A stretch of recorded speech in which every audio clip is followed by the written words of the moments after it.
I'm impotent. I can't father a child. Not now. Not with anyone. And in my family, that's not a sadness, it's a sentence. He was the most feared man in the city. 38 years old, 100 years of bloodline behind him, money that never ran out, men who went silent when he walked into a room. And on a Tuesday night, in a private garden with no witnesses, that man sat down across from a woman he had bought, and he broke. "I'm impotent," he said. His voice did not sound like his voice. "I cannot father a child. The doctors have confirmed it 3 times. My family will strip me for it, and I need an heir before they do." And then the most dangerous man alive put his face in his hands in front of a stranger, and he cried. The woman across from him did not touch him. She did not soften. She did not say any of the things a woman is supposed to say. Her name was Pauline Bruce. She was black. She was American. She was tall and full-figured and curved, and she took up every inch of the space she stood in and had never once apologized for it.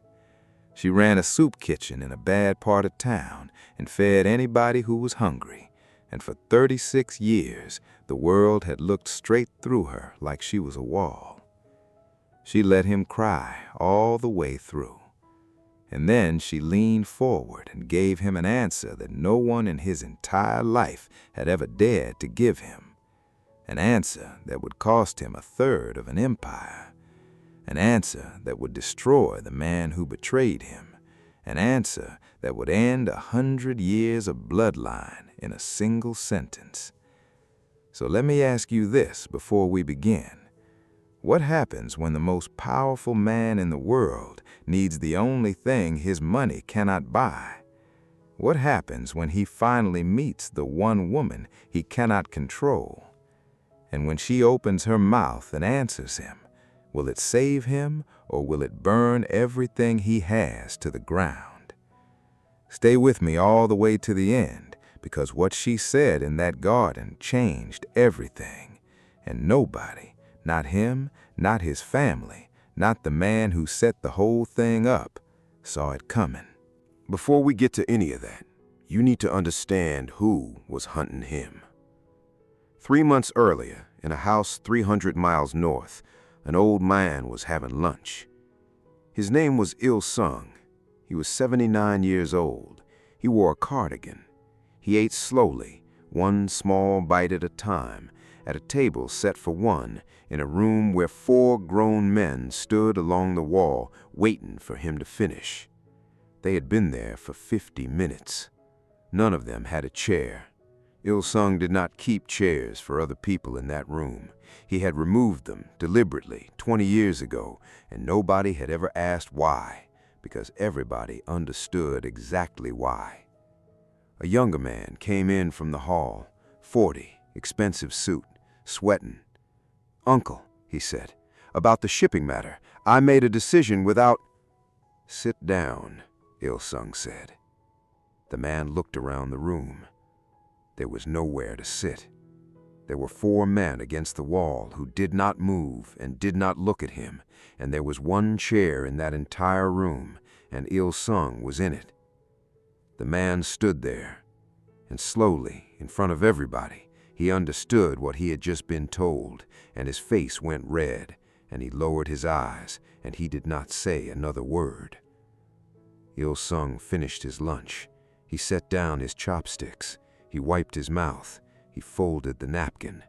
And then he looked up, and he smiled, thin, patient, almost kind.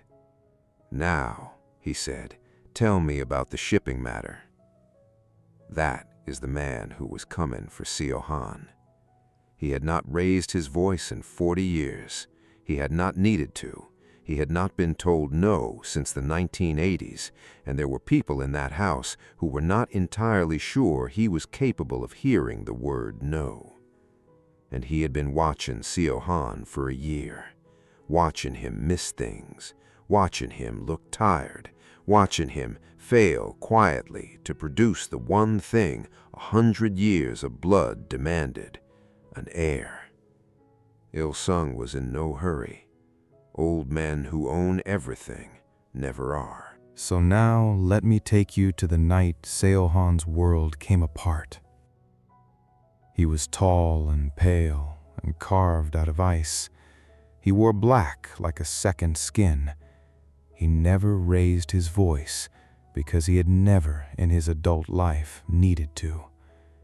And he had a secret that was going to kill him. He could not have a child. 3 doctors had told him so, in 3 separate rooms, and each time he had walked out and told absolutely no one. In another family, that would be a private grief. In his, it was a sentence. Because that house did not care about a man, it cared about a line. And a man who could not continue the line was not a leader. He was a gap, and gaps get closed. That night, he stood in front of a screen where the elders watched from houses all over the country. And in the largest square, in a cardigan, at a table set for one, sat Il-sung. Seo-han opened his mouth and said it out loud for the first time in his life. I cannot father an heir. And the silence that followed was the loudest thing he had ever heard. Il-sung did not react at first. He picked up his tea. He drank some of it. He set it down. Then he leaned toward the camera and smiled. A dog that cannot breed, he said gently, is not kept for sentiment. It is put down. The screen went black, and Seo-han stood alone in the dark, in a room he owned, in a city he ran, and looked at his own reflection in the window. I have faced men with knives. I have survived betrayal. I have never once been afraid in a room in my life. But how do I fight my own body? There was one other person in that office. There always was. His name was David, 61 years old, 20 years at Seo-han's side and 15 at his father's before it. He had taught Seo-han how to read a room, how to make a threat without making a sound, how to sit still and let another man talk himself into a corner. He was the most trusted man in Seo-han's life. He poured a drink, set it down, and waited to be spoken to, the way he always waited. You heard him, Seo-han said. I heard him. He is going to move. He is already moving, David said. You have months, not years. And then he turned around to put the bottle back, and Seo-han did not see his face. Which is a shame, because if he had, this would have been a very different story. Here is what nobody knew about David. When Seo-han's father died, Seo-han was 26 and in another country, and for 11 months this family had no head. David ran it, alone, through a war that never made the papers. He made every decision, did not sleep for the better part of a year, and when it was over, the family was still standing. And then a 26-year-old boy with the right last name flew home, sat down in the chair, and nobody even thanked him. 20 years he had stood beside that chair, 20 years of knowing everything and owning nothing. And now the boy was cracked wide open, and David had been waiting a very long time for a crack like this one. He turned back around with his face arranged, warm, steady, the same face he had worn for 20 years. There may be another way, he said, a private arrangement, a woman who could give you an heir on terms no one would ever question. Seo-han looked up. A name, he said. David slid a single folder across the desk, one name on the front. Pauline Bruce. And you need to understand this because it is the engine of everything that follows. David did not choose her because she would save Seo-han. He chose her because he was absolutely certain she would sink him. He had gone looking for the woman his family would never accept. A big African-American woman out of a soup kitchen. No money, no name, no blood, no nothing. Nothing they would ever bow to. He wanted a scandal, so he wrapped it in a favor and handed it across the desk with both hands and a warm smile. 20 years of being underestimated, and he was about to make exactly the same mistake he had spent 20 years resenting. Across the city that same night, there was a room full of noise. A long table, 50 people at it, plates going down, somebody's baby crying, 2 old men arguing about football, steam on the windows. The good noise. And moving through all of it with a pot in both hands was a woman the world had made a career of not seeing. Pauline Bruce. Deep, rich, dark brown skin that caught the light. Tall, plus size, curved, soft and strong at the same time. Sleeves shoved up, apron on, moving through that kitchen like she owned the ground under it. She did own it. 11 years she had run that place. Anybody hungry? You eat. That was the whole rule. She was confident in a way that powerful people uncomfortable. She did not shrink. She did not lower her voice. She did not apologize for 1 inch of the space she took up. And the world had spent 36 years looking right through her. Let them look past me, she used to think. One day, somebody is going to actually see me. And on that day, everything changes. Now, watch this next part closely, because this is the seed of everything.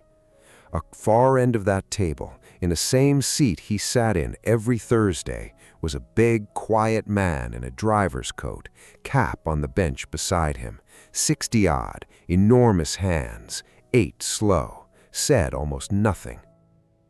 "Evening, Mr. Han," Pauline said, and set a bowl down in front of him. "Evening, Miss Pauline. Long day?" She shrugged. "Sat outside a building for 9 hours. They keep you waiting like that?" "They always keep you waiting like that." He blew on his spoon. "It's fine. You learn things." "Do you?" "They talk in the back," he said, "like the front seat is furniture." And Pauline laughed and refilled his water and moved on down the table. That's it. That's the whole scene. A woman put soup in front of a tired man and asked him about his day. Remember it, because in 9 months, that one sentence is going to bring a 100-year-old empire to its knees, and not one man in that room was going to see it coming.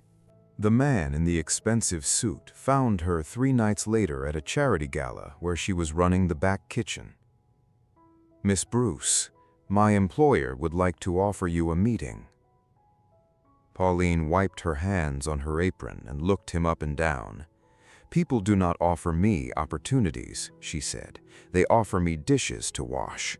What is the catch?" He did not answer.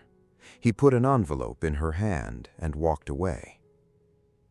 She opened it that night, alone, at her own kitchen table.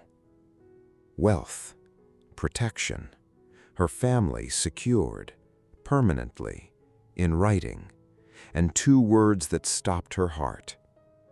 HEIR arrangement. And underneath, a name she had only ever heard in whispers, the way people talk about weather that has not arrived yet. Seo-han. Pauline sat with that page in her hands for a long time. She thought about her younger sister, Dee, working 2 jobs and still drowning. She thought about the bills stacked on that counter. And then she thought something that surprised her. Why me? There are 10,000 women in this city, beautiful ones, quiet ones, women who would never say a word out of turn. Why does the most dangerous man alive want the big black woman from the soup kitchen? She folded the letter into her pocket. I don't know what this is, she thought, but it is not what it says it is. So now, 2 worlds are about to collide. A man who has everything except the one thing his money cannot buy. and a woman who has nothing this world respects and every single thing he is missing. Ask yourself honestly, if a powerful stranger offered you more money than you could count, but the price was your body, your freedom, and your name, could you say no? Could you say no if your sister was drowning? And what if the man making the offer was the last man on earth you should ever trust? Keep watching, because what happens when they finally sit down across from each other is not what either of them expected. They met in a private garden behind a quiet estate where no eyes could follow. Pauline got there first. She wore her confidence like armor because it was the only armor anyone had ever given her. Seo-han walked in like winter. He sat down across from her, studied her a long moment, and then said something he had not planned to say. "You are not what I expected." Pauline smiled with no warmth in it whatsoever. "Good," she said. "I would hate to be predictable. Now tell me why a man like you needs a woman like me." He was not used to that. Something moved behind his eyes.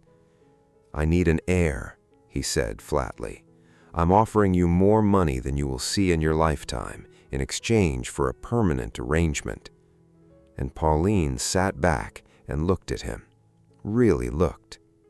Look at his hands, she thought. He's holding that glass like it's the only thing keeping him in the chair. You are not cold, she thought. You are terrified. She leaned forward.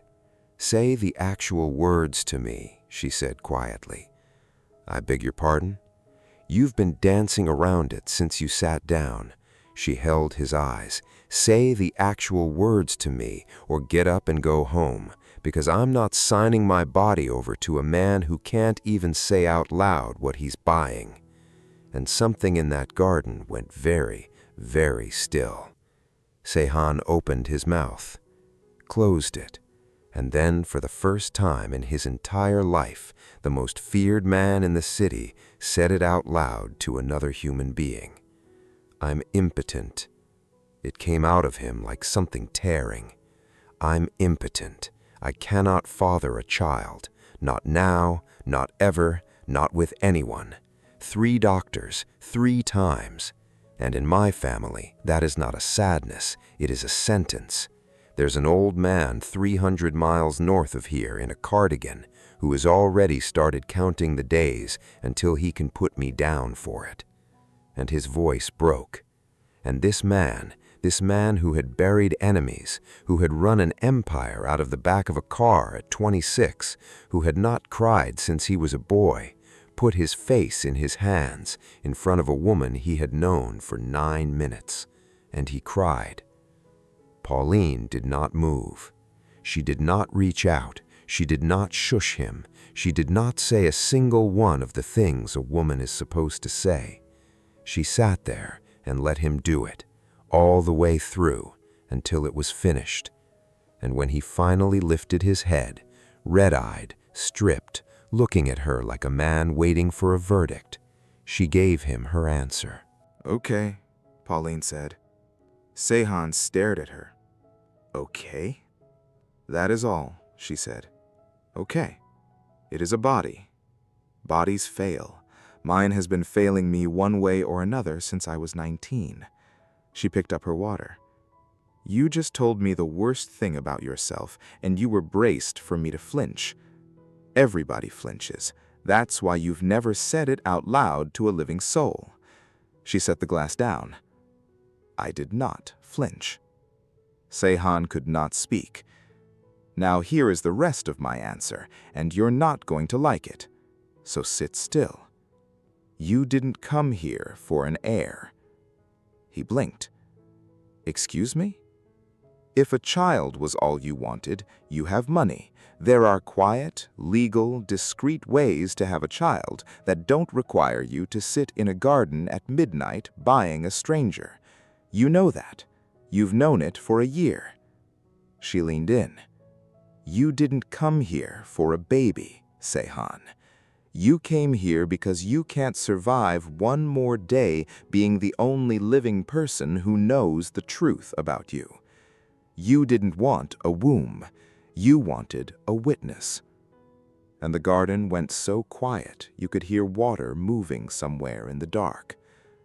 Seo-han sat there with his mouth slightly open, and 38 years of armor came off him in one piece, hit the ground, and didn't get back up. "Who are you?" he whispered. "I'm the woman everybody talks in front of," Pauline said. And then she stood and smoothed her dress and took her time about it. "Now, if you want an arrangement, you can have one, but we do it my way, or we don't do it at all." He nodded. He actually nodded. Nobody alive had ever seen him do that. 1. Your money protects my family, in writing, permanently, not while you like me, forever. 2. I decide the terms of my own body, every step, no exceptions, no elders in the room, and understand me, I have not said yes to carrying anything. I've said yes to talking. 3. In public and in private, you treat me as a partner, not a thing you bought. He was silent a long moment. "Most people beg me for scraps," he said. "You stand over me and hand me terms."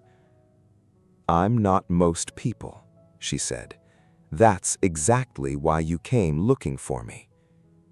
And that sentence, that one sentence, is what ended a 100-year-old empire. Because she was right, and he knew she was right, and neither of them yet knew that David had chosen her precisely because he thought she was nothing. Seo-han put out his hand. "Then we have an agreement," he said. She took it. His grip was firm.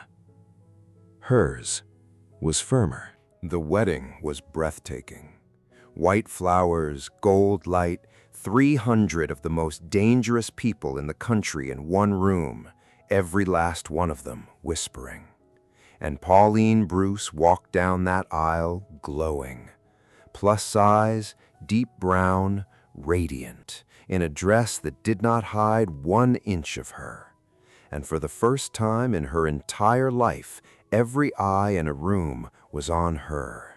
She did not shrink, she owned it. Seo-han watched her come toward him and felt something he had not budgeted for. She is magnificent, he thought, and she is not even trying, she simply is. But not every eye in that room was warm. Near the back, in a very good suit, stood an old man with sharp eyes and a thin, patient smile. And as Pauline passed him, Il-sung spoke, quietly, pleasantly, just for her. "Enjoy the flowers. Rented things go back eventually." Pauline did not break stride. She turned her head just enough to meet his eyes, and she smiled at him like he had complimented her dress. "Then I hope you kept your receipt," she said, and she kept walking. And Il-sung stood there, in a room where nobody had spoken back to him in 40 years, and watched her go. Remember that, because from that second, that old man had a problem with her that had nothing to do with heirs or bloodlines or the family at all. She had made him feel small, in a room, in front of people. And men like Il-sung will burn a city down over that.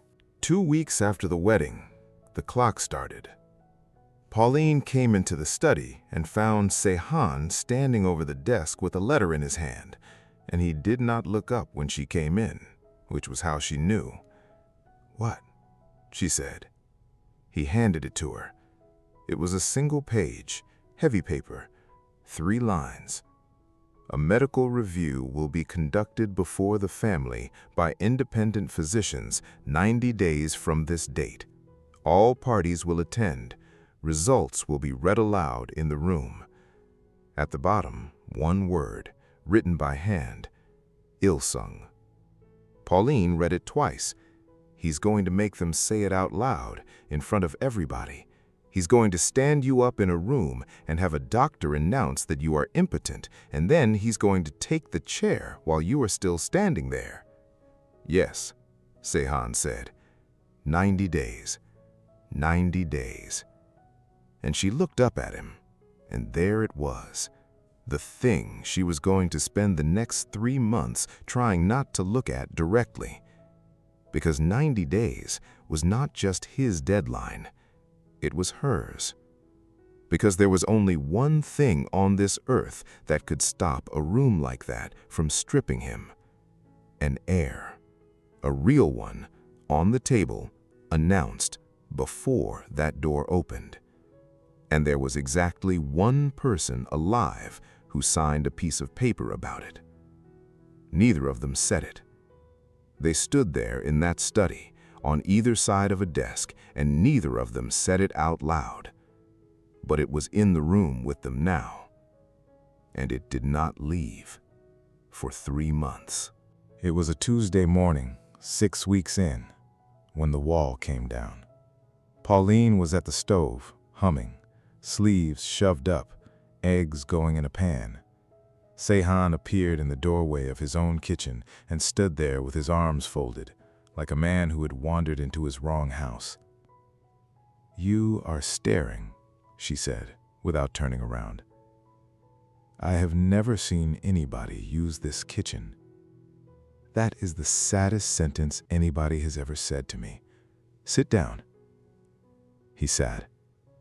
She put a plate in front of him. He looked at it long enough before he picked up the fork and something moved across his face. "What?" she said. "Nothing." "Say it." He turned the fork over in his hand. "My mother cooked before. My father told her it was beneath her." She stopped. Pauline did not say a word. She sat down across from him and ate her breakfast beside him. And that was all. And it was the kindest thing anybody had done for him in 20 years. 61 days, he said quietly to his plate. "I know," she said. And she reached across and took a piece of toast off his plate and ate it and did not look at him. "Eat," she said. "You're going to need it." 44 days out, she found him on the roof at 2 in the morning. He was sitting on the edge of the platpart, with his jacket off in the cold, looking at a city he owned and did not want. She sat down next to him. Neither of them said anything for a while. "Ask me," he said, finally. "Ask you what?" "Ask me what I actually want." Pauline pulled her coat around her. "All right," she said. "What do you actually want?" And Seo-han was quiet for so long she thought he had decided not to answer. "I want to be a father," he said. Just that. Not an heir, not a bloodline, not a name on a deed and 100 years of blood behind it. A kid, a small, loud, ordinary kid who wants something stupid from me at 7 in the morning. He laughed, and it came out wrong. "That is the part nobody has ever asked me about in a year of this. Not one person has asked me whether I wanted one. They only ask whether I can produce one." He looked at his hands. "And I cannot, so it doesn't matter what I want." And Pauline sat on that cold roof beside the most dangerous man in the city and felt something in her chest give way that she had been holding shut for 3 months. "It matters," she said. He turned to look at her. don't say that unless you mean it." "I don't say things I don't mean," she said. "I've never had the luxury." And she did not touch him, but she stayed on that roof until the sky grew gray. 30 days out, Pauline went to see her sister. Dee was 31 and looked like 45, and she was standing at her own kitchen counter with a stack of bills and a cup of coffee gone cold at her elbow. They talked about nothing for 20 minutes, and then Dee said, not unkindly, "You know, Mama used to say you were the strong one." Pauline laughed. "Mama said a lot of things." "No, she said it like it was a job." Dee did not look up from the bills. "Pauline is the strong one. Pauline can carry it. And so everybody put everything on you, and nobody ever asked you how it was going, because strong people do not need asking." Pauline stopped smiling. "Do you know what I did on my 30th birthday?" she said. Dee looked up. "I cooked for 80 people," Pauline said. "I stood in that kitchen for 11 hours, and I fed 80 people. And then I locked up, and I walked home, and I sat at my own table, and I ate a bowl of soup by myself. And nobody called. Not one person all day. And I remember sitting there thinking, that is fair. That is what I built. I made myself the one who feeds people. Nobody feeds the person who feeds people." Her voice did not shake. That was the worst part. It did not shake at all. "I have been in every room in this city, Dee. Every one. Serving, cleaning, carrying. And I've watched people look at me and decide in about a second and a half that I'm furniture. And you know what I did for 36 years? I let them. Because if I made a fuss, they would look at me properly, and then they would still decide the same thing, and I could not have survived that." She sat down heavily at her sister's table. "So I made it a joke. I made it a shrug. I said, let them look past me like it was a choice. It was not a choice. It was armor. And I've been wearing it so long I don't know how heavy it is anymore." And Dee reached across that table and took her sister's hand. And Pauline Bruce, who had never, not once in 36 years, let anybody see it, put her head down on her sister's kitchen table and cried. 26 days out, they were in the garden at night, and she said something stupid, and he actually laughed, a sound his own men had never once heard him make. And she leaned in, and he did not move away. And then he did. He stood up so fast the chair scraped stone. "This is an arrangement," he said, and his voice was suddenly the boardroom voice, flat, dead. "You are staff, extremely well-paid staff. Do not mistake proximity for something it is not." Pauline went very still. "Say that again," she said quietly. "You heard me. You are staff, extremely well-paid staff. Do not mistake proximity for something it is not." She stood up. She was shaking, and not from tears. "You know what you are? You are not cold. Cold would at least be honest. You are a coward.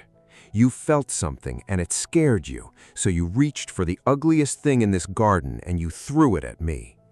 She set her glass down hard enough to ring. "I have been called worse by better men," she said, "but I have never been called it by somebody I was starting to trust." And she walked out. He stood in that garden a very long time. 2 days of silence, 2 days of her packed bag sitting by the door where he had to walk past it every time he went anywhere. On the 3rd night, he knocked on her door himself. He did not send a man, and when she opened it, he did not look like a boss at all. "I'm sorry," he said. His voice cracked on it. "I've never said that sentence to a living person. Then say the rest of it, Pauline said. Don't stop at the easy part. He swallowed. Every single person who ever got close to me has used it. Every one. And you got close, and I felt it, and I thought, she's the one who's finally going to break me. So I broke it first. He looked at the floor. That's what I was taught. It's not an excuse. Pauline stood in that doorway and did not move for a long, long moment. Once, she said finally. You get that once. And she stepped aside. Now, listen close, because the entire story turns right here, and it happens over a bowl of soup. 20 days out, Pauline went back to her kitchen. She needed the noise. She needed to be somewhere she was not being watched by staff. She served 50 people. To them, she was still just Miss Pauline who kept the pot full and asked about your knees. Halfway down the table was a woman named Rosa who cleaned offices in night for 17 years all over this city. Pauline filled her bowl. You look tired. I am always tired, Rosa waved her hand, but tonight I am angry, so at least it's a change. What happened? They moved us again, 3rd building this year, Rosa shook her head. I don't mind the work, I mind the boxes.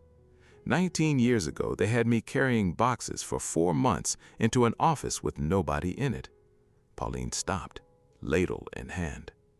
An empty office, she said. Empty. Desks, phones, nothing. No people ever, she snorted. Papers coming in and out of that place like a bank. Big company name on the door and not one soul behind it. Do you remember the name? Rosa laughed. Do I remember? I dusted that name for 4 months. And she said it. She just said it out loud, over her soup, the way you tell somebody about the weather. And then she added something else offhand because she was still annoyed about the boxes. And every few weeks these old men would come in, 3 of them, sign a stack of papers on a desk that belonged to nobody, and walk out. Never said hello, never said one word to me. She shrugged. Your furniture when you're mopping. Pauline set the ladle down. Rosa, she said, what did the 3 men look like? And Rosa told her. And Pauline Bruce stood in her own kitchen, in her apron, holding a pot of soup, and felt the floor of the world tilt very slightly under her feet. She did not write anything down. She never wrote anything down. She just walked back to the stove and stirred the pot and thought, 11 years. 11 years of you people talking in front of me like I'm a wall, and not one of you has ever once wondered what a wall might be doing with it all. She did not go to a lawyer. She did not go to Seo-han. She did what she had done her entire life. She went back to work. She served soup for 6 nights, and she asked people how their day was. Night 2, a man who had driven a delivery van for a freight company for 9 years said without being asked that back in the day they used to make him drop pallets at a warehouse that had no loading dock, no forklift, and no staff, just a padlock and an address. He thought it was strange. He had said so to his supervisor once, and his supervisor had told him to shut up and drive. Pauline gave him seconds and asked him where the warehouse was. He told her. Night 4, a retired secretary named Marguerite, 72, who had typed for one of the family's shipping companies for 26 years, mentioned in passing that the strangest year of her working life was 19 years ago, when for about 8 months her boss stopped dictating letters and started handwriting everything himself. Every single thing, by hand, and burning the carbon. Pauline asked her gently whether she remembered who the letters went to. Marguerite laughed and said, "Honey, I typed for that man for 26 years, and I could not tell you one single thing about him. But I can tell you every address in that city, because I addressed the envelopes." And she started listing them. And one of them was an office with nobody in it. Night 6, a man who had parked cars at a hotel for 30 years said the funniest thing about rich men is that they think a valet has no ears. He said he could tell you who was cheating on who was going bankrupt, and who was about to get pushed out 6 months before the papers ever did. Pauline said, "Could you tell me who signed things they should not have signed 19 years ago?" And the man laughed and said, "Sweetheart, I can do you one better. I can tell you who drove them there." And here's the thing. Not one of these people knew what they were giving her. Not one of them thought they knew anything at all. That is the entire point.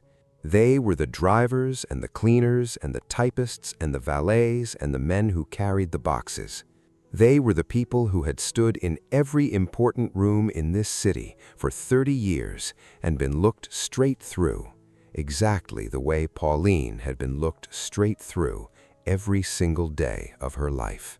They did not have documents. They had something better. They had seen it.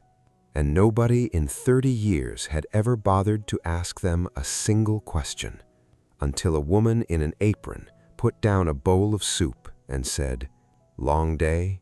12 days out, Pauline came back and the lock had been cut clean through. The lights were on inside. She pushed the door open. Everything she owned was on the floor. The pots, the pans, the long table where she had fed 1,000 people, tipped over and split down the middle.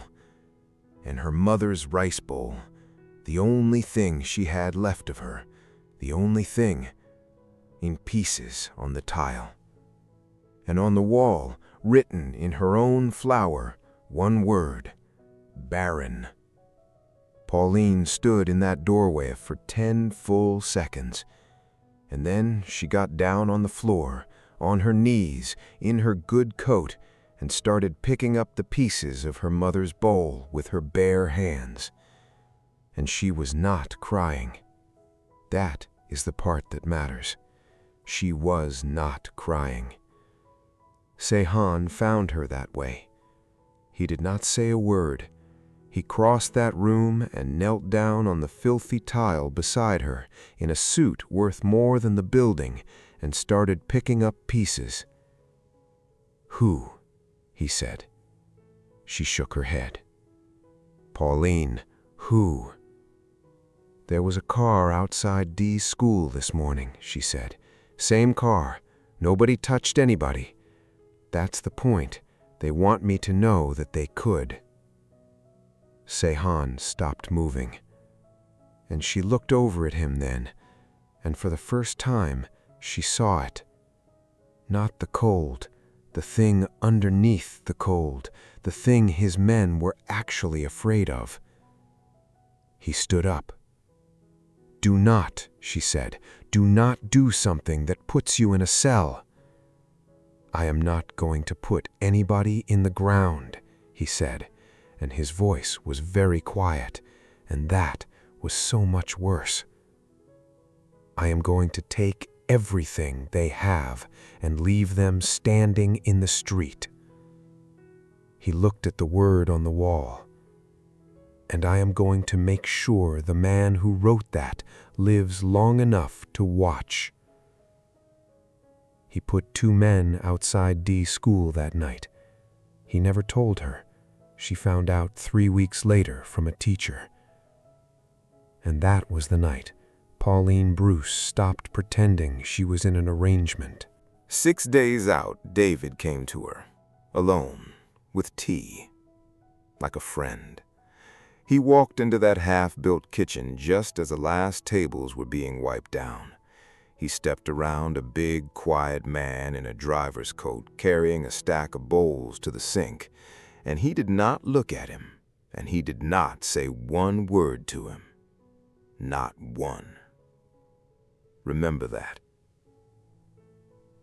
"You are a practical woman," David said, sitting down, "so let me be practical. 6 days from now, a doctor is going to stand in a room and say out loud that Seo-han is impotent, and Il-sung is going to take the chair before the man has finished speaking. It is already in motion. It cannot be stopped. And when it lands, everybody standing next to him goes down with him." He stirred his tea. "Everybody," he said, "except the person who helped." Pauline said nothing. You have his files, you have his schedule, you have his trust, which is worth more than either. Give me those things, and when the chair changes hands, I will make sure you keep every dollar he promised you and walk out clean. Your sister keeps her school, your kitchen gets rebuilt properly, your name never comes up once. He smiled at her, warm as fresh bread. I am not asking you to hurt him, he said. I'm handing you a lifeboat. And I need you to understand something. It was a good offer. It was, without any question, the best offer anybody had ever made Pauline Bruce in her entire life. And she had just knelt on a floor picking up pieces of her mother's bowl, and there had just been a car outside her sister's school. She turned her cup slowly on the table. You picked me, she said. I'm sorry? You put my name in his hand. Out of every woman in this city, you picked me. The big black woman from the soup kitchen. No money, no name, nothing. Your family would never bow to. She looked up at him. You did not find him a solution, David. You found him a scandal, and you tied a ribbon on it. David's smile did not move, but something behind it did. You are very clever, he said. I am very tired, she said, and she stood up, of men like you. She pushed the cup back across the table. Here is your lifeboat back. She picked up her coat.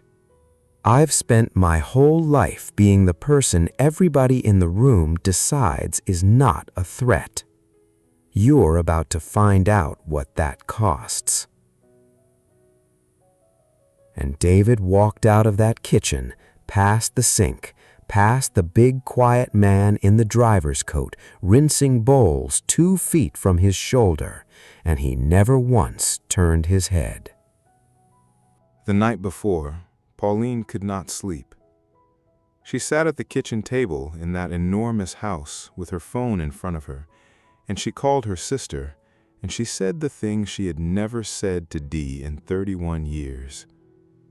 I am scared. Do not go, Dee said immediately. Pauline, do not go into that room. If I don't go into that room, Pauline said, then in about 14 hours an old man in a cardigan owns everything, and he knows my name, and he's already put a car outside your school once to show me that he can. There is no version of tomorrow where I get to stay home. There is only the version where I walk in with something, and the version where I walk in with nothing.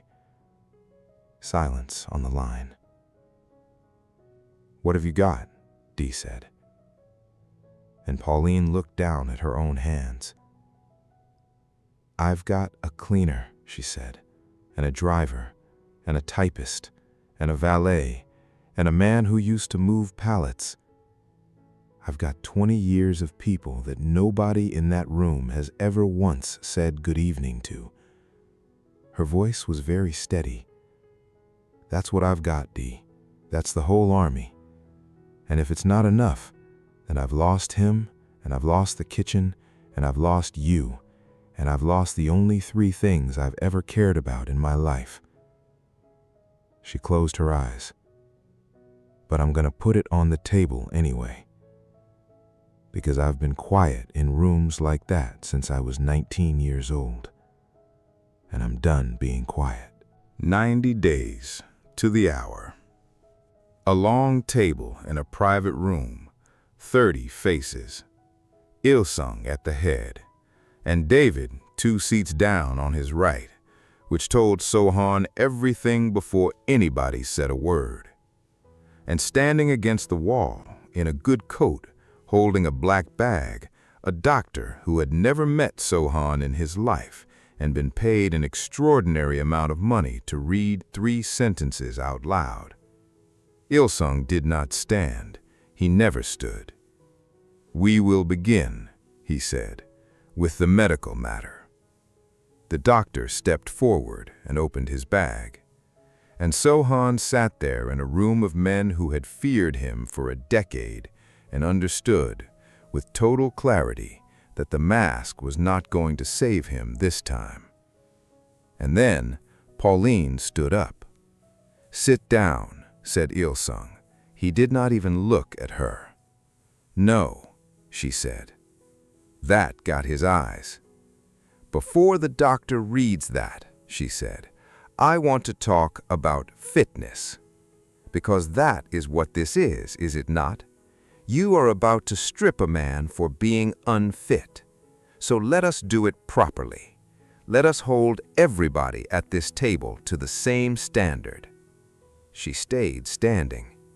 19 years ago, this family moved a great deal of money through a company that did not exist, an office with no people in it, desks and phones and nobody home.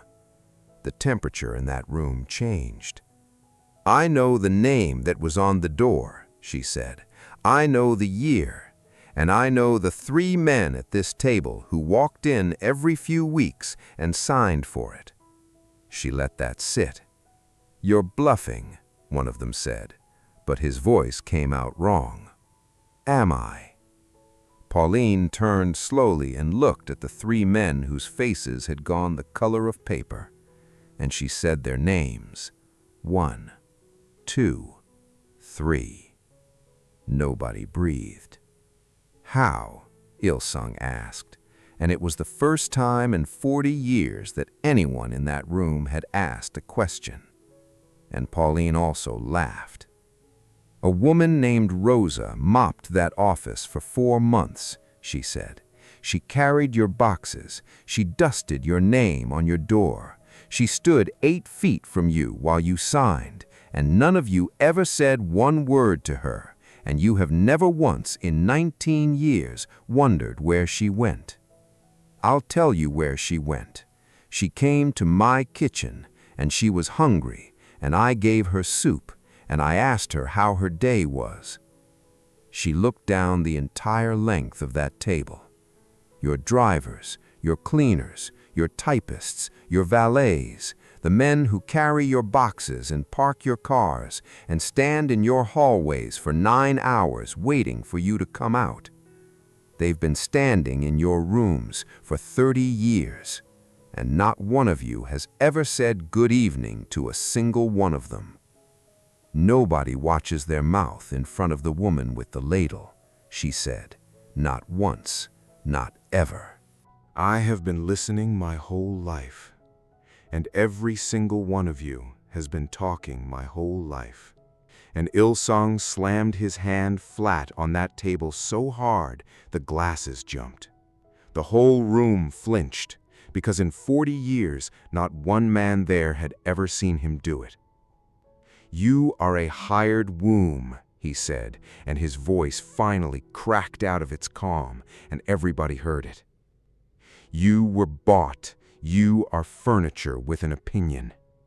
And Pauline Bruce did not flinch. She let that word sit in the air of that room until every man at that table was uncomfortable holding it. "I was bought," she agreed, "by him, on my terms, in writing, and I read every line before I signed it." She looked around the table. "Which is more than any one of you can say about the seat you're sitting in." Silence. And then Il-sung smiled again, and that was worse than the shouting. "Very well," he said. "You have leverage. So let me show you mine." He turned to Seo-han. "Your accounts freeze at midnight. Your men are offered new terms in the morning. And your wife," he said the word delicately, like a small dead thing he was holding by the tail, "has a sister and a school. and a very small kitchen that seems to have accidents. Seo-han went absolutely perfectly still. Say the last part again. I think you heard it. Seo-han stood up, and every man at that table went quiet, because they had all seen what happened the last time this man stood up in a room. "Freeze the accounts," he said. "Take the men, take the houses." He unbuttoned his jacket. "I will sign over the northern operations tonight, all of it. 30% of everything this family earns before I leave this room." The table erupted. Somebody shouted that he had lost his mind. Somebody else said the number out loud like a curse. Il-sung's eyes narrowed to slits. "And what," he said, "do you imagine that buys you?" "Her name," Seo-han said. "Out of your mouth. Forever. Her sister's school, her kitchen, her people. Off the board, permanently, in writing, witnessed by every man at this table." He put his hand flat on the wood. "That is the price. Take it." Il-sung stared at him. "You would give away a third of your empire," he said, "for a woman who cannot even give you the one thing you bought her for?" And then Seo-han looked at Pauline, and then he said it, out loud, in front of 30 men, in the only room in the world where it could not be taken back. "I do not want an heir," he said. "I have never wanted an heir. I wanted a child. And I cannot have one, and I am done producing things for this table." He turned back to Il-sung. "You wanted me to stand here while a doctor read my body out loud like a ledger. Read it. Go ahead. Read every word." "I already told her, 90 days ago, in a garden, and she did not flinch." He set his hand on the table. "So there's nothing left in that bag that can hurt me." And the room did not make a sound, because 30 men had just watched the most feared man in the country take the one weapon they had and hand it back to them, empty. "Fine," Il-sung said, thinly. "Sign." And Seo-han signed away a third of everything he owned in front of 30 witnesses without 1 second of hesitation. Pen down. Done. And that was the moment every man in that room finally understood which of them was actually dangerous. But Seo-han was not finished. He turned to David, who had not said one word in 2 hours. "You picked her," Seo-han said. David opened his mouth. "You put her name in my hand, and you called it a solution." Seo-han's voice never rose. It never had to. "Now, let us talk about how she knows about 19 years ago." The 3 gray-faced men at the end of the table did not move. "She did not find a file," Seo-han said. "She did not hire anybody. She did not break into a single thing. She put a bowl of soup in front of a woman who mopped an empty office for 4 months, and she asked her how her day was. And every Thursday night for 6 years, she has put a bowl of soup in front of a man in a driver's coat who sits at the end of her table." Seo-han turned back to David. "Your driver, David. The one you've never once said good evening to. The one you walked straight past twice 6 days ago, while you were standing in her kitchen offering my wife a lifeboat." David's face did nothing at all. And that's how everybody knew. And you could watch it travel down that long table like a light coming on in one window after another. 30 men, every single one of them had a driver.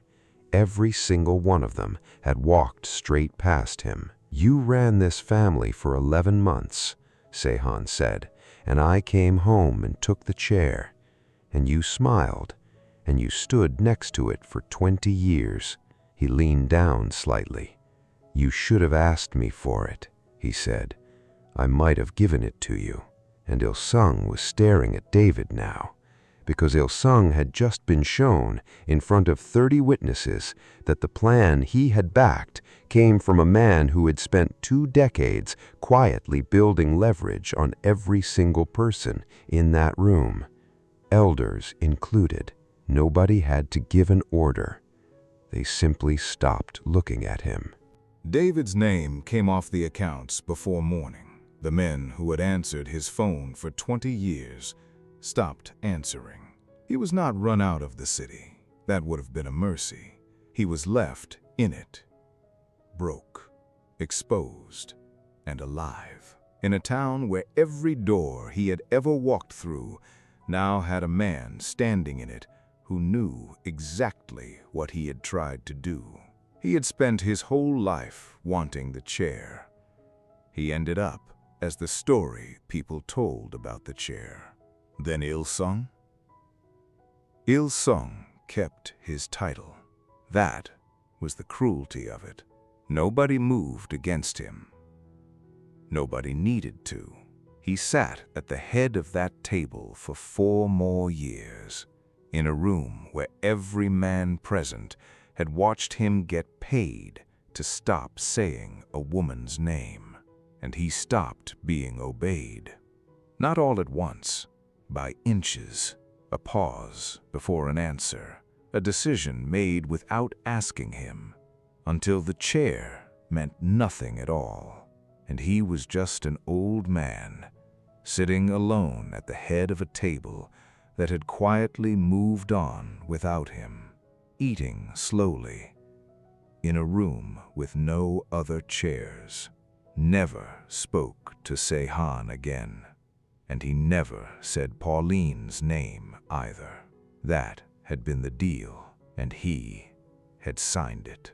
They walked out of that building at 2 o'clock in the morning, and Seo-han owned a third less of the world than he had at dinner. He stopped on the steps. "I'm not going to pretend that did not cost me," he said. "I know exactly what it cost you," Pauline said. "I watched you sign it."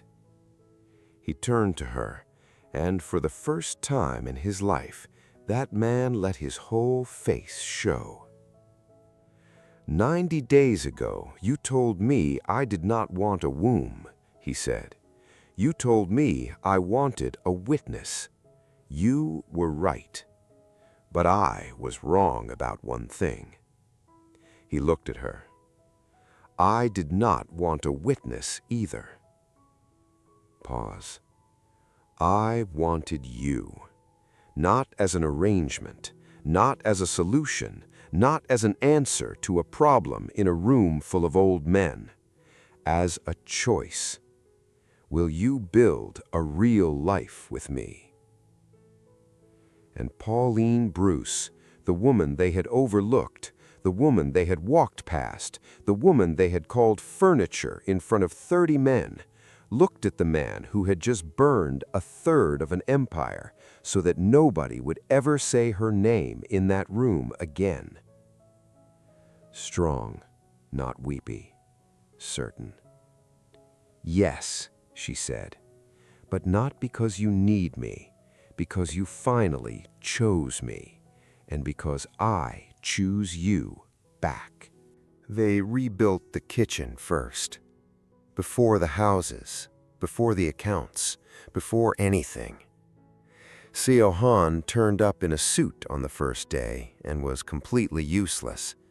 He carried the long table in from the truck by himself because it was the only thing he knew how to do in that room, and he set it down in the middle of the floor.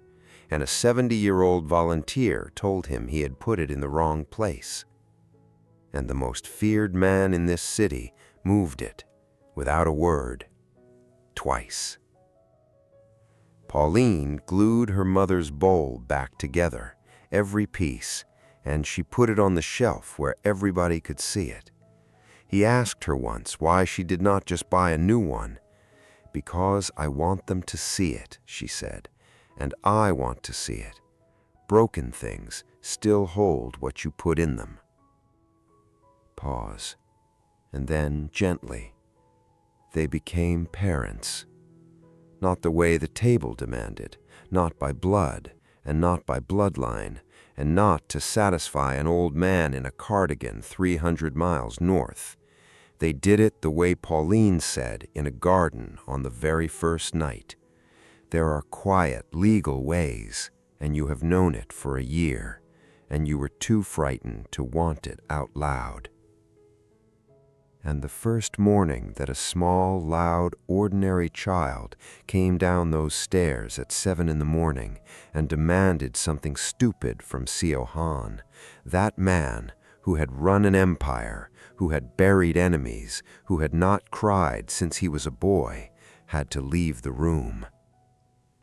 And Pauline let him go, and she did not follow him into the garden, and she did not say a word about it ever, because she knew exactly what it costs a person to finally get the thing they were never allowed to admit they wanted.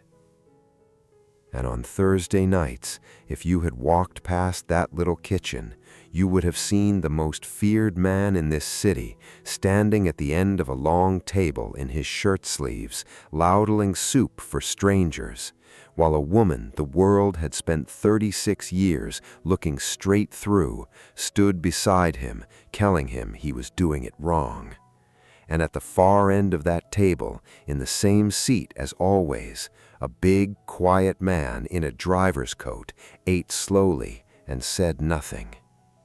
Seo-han filled his bowl first, every single week, for the rest of his life. He told her the worst thing about himself and braced for her to flinch.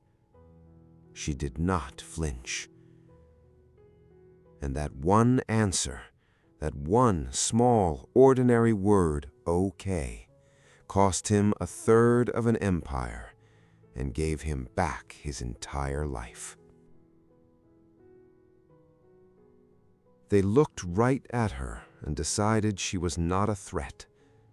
Most of us have been in that room, but being overlooked is not the same as being small. Sometimes it is just cover. She was never invisible. She was listening.